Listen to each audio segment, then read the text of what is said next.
আপনি ঠিক মতন ধরেন, আমার কথা শেষটা পর্যন্ত আপনি সরাবেন না। ভারতে ইলিশ মাছ নেয় হলো পূজার এক সপ্তাহে, পূজার এক সপ্তাহে ভারতে ইলিশ নেয়, ওরা তখন দাম কমলে একটু নেয়, আর এমনিও পূজার সময় নিতে হয় দাম বাড়লেও। কিন্তু এই যে 6 মাস ধরে নদীতে ইলিশ নাই, এজন্য এটা ভারতের দোষ না, এটা যারা ইলিশ ধরে তারা ইলিশ পায় না। নদীতে মাছ কম থাকার কারণে মাছের গতি এইরকম। তারপর যদি ভারতে নিত, এখন যদি ভারতে নিত, তা এখন যে দামে বেশি তার 300 টাকা 400 টাকা কেজি বেশি থাকতো। ইলশা মাছের ব্যাপারটা হলো এইরকম, ইলশা মাছ ধরতে যাইতে হয়, আপনার বরফ নিতে হয়, খাবার নিতে হয়, তেল লইয়া যাইতে হয়, এরপরে এই খরচা বাদে দেখা গেছে যে আজকে যে ইলিশ মাছ বেচে অনেকে ইলিশ ধরা বাদ দিয়ে দিছে, কারণ এটা খুব ঝুঁকিপূর্ণ ব্যাপার। পানির নিচের মাছ পানিতে আছে কি না আছে কোনো সরকার বলতে পারবে না। আমদানির পর নির্ভর হয় দাম কম আর বেশি।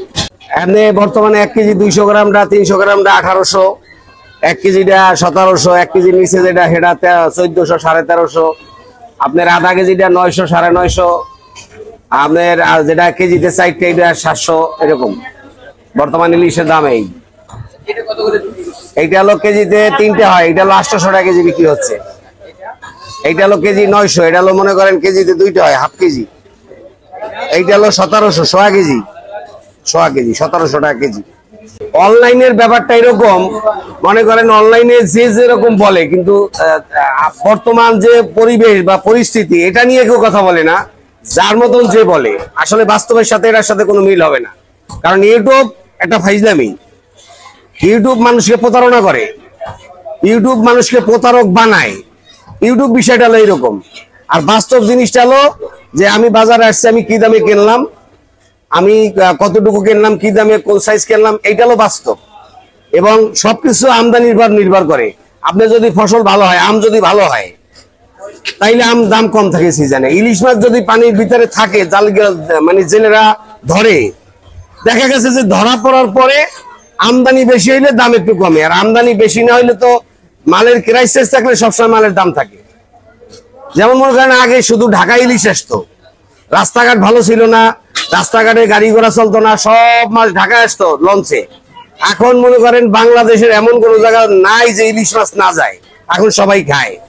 তো পরিমাণে যদি আগের মতন থাকে, তারপরে এটা বিছা গেছে সারা বাংলাদেশে, এই জন্য মাছের দাম স্থির থাকে।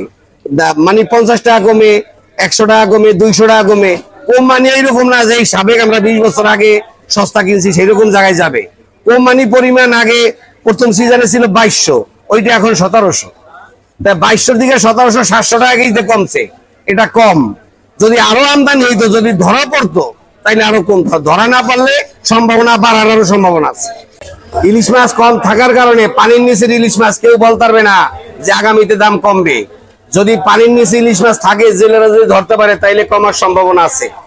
কিন্তু বর্তমানে আমরা কোন রকমই বলতে পারি না যে ইলিশের দাম সামনে কমবে, এটা বলার মতন কোন রকম কায়দা নেই। কারণ সবকিছু পানির নিচে, এমন দূরবীনও নাই যে মাছ আছে আমরা ধরবো। কাজেই পানির নিচের মাছ যদি থাকে, যদি ধরা পড়ে, আমদানি হিসাবে দাম কমতে পারে, আর নাইলে কমবে না। কারণ এখন ইলিশ সবাই খায়, এখন সবাই খাবে, দাম হইলেও খাবে, কাজেই কমার সম্ভাবনা কম। যদি একবারে বেশি আমদানি হয়, তাইলে চিটাং এর মাছটা যদি হয়, তাইলে হয়তো চিটাং এর মাছ একটু দাম কমতে পারে। এইটার বিষয়টা হলো যে যারা ইলিশ মাছ খায় আর যারা 12 মাস ইলিশ মাছ বেচে, ইলিশ মাছ কাস্টমারে ধরে নিতে পারবে না। যেমন চিটাং এর ইলিশ একটু চকচকা বেশি হয়, লম্বা হয় না। এই জায়গা হলো ভোলার ইলিশ, এই প্রত্যেকটা আমরা এইটার পারদর্শী। আমরা এটা 40 বছর ব্যবসা করি, আমরা চিনবো, কিন্তু কাস্টমারই চিনবে না। এইটা হলো মনে করেন ভোলার ইলিশটা, মনে করেন 1 নাম্বার কথা হলো ইলিশ গোল হয়। ভোলার ইলিশটা গোল হয়, মোটা হয়, তারপরে আপনার ডিম হয়, ঠিক আছে। ভোলার ইলিশ এরকম। আর চিটাং এর ইলিশ মাছ এত সুন্দর হয় না। চিটাং এর ইলিশ মাছ লেজা লম্বা হয়, লেজটা অনেক লম্বা হয়, এটা অনেক লম্বা হয়, আর এটা লেজ খাটো থাকে। তো চিটাং এর ইলিশ পাবলিকে ধরে নিতে পারবে না। এটা একমাত্র এখন মাছ কিনতে হবে দোকানদার চিনে, আপনার কোন কোন দোকানদারে কি মাল বিক্রি করে, কি ধরনের মাল বিক্রি করে, ওইটার পর বিশ্বাস করে মাল কিনতে হবে। কিন্তু কেউ যদি মনে করে যে না আমি চিনি, শতকরা 60% মানুষে চিটাং এর মাছ চিনবে না। আর চিটাং এর মাছগুলো মনে করেন নরমাল বাজারগুলোয় বিক্রি হয় এবং ফুটপাতে বিক্রি হয়।